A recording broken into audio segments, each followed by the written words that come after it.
இருக்கு. என்னென்ன பொம்மைகள் செய்யலாம்? நான் 4 செய்யறேன். சரி, அதுக்கு நான் 3 செய்யறேன்.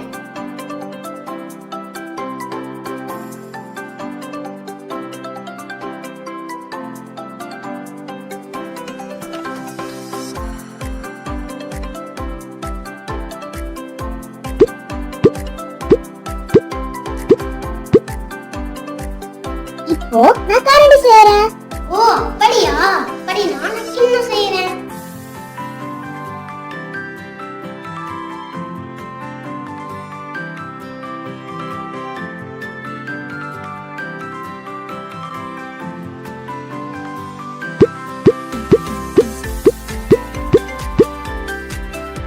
அடுத்து என்ன செய்யலாம்?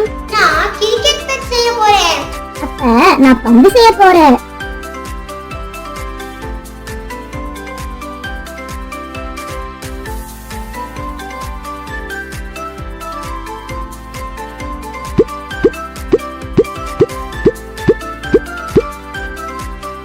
ஐயா, நிறைய பொம்மைகள் செஞ்சிட்டோம். நான் தான் அதிக பொம்மைகள் செஞ்சேன். இல்ல நான் தான் அதிக செஞ்சேன்.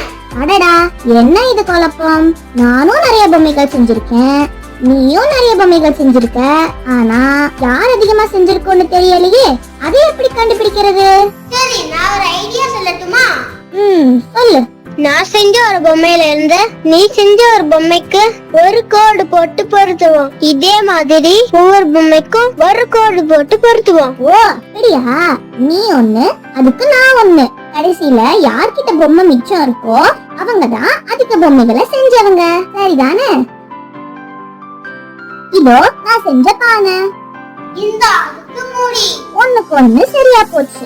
இதோ என்னோட அடுத்த பானை. இந்த மூடி. இந்த பானை. இந்த மூடி. பானைக்கு மூடிக்கும் சரியா போச்சு. இப்போ கிண்ணம். இந்த என்னோட கிண்ணம்.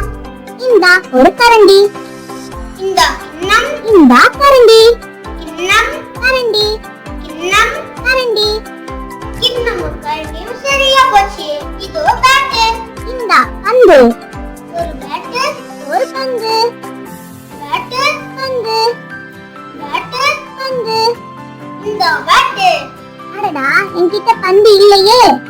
ஐயா, யார் அதிக பொம்மைகள் செஞ்சாங்கன்னு கண்டுபிடிச்சிட்டோம். ரவி, நான் தான் குறைவான பொம்மைகள் செஞ்சிருக்கேன், நீ தான் அதிக பொம்மைகள் செஞ்சிருக்க. வாழ்த்துக்கள்.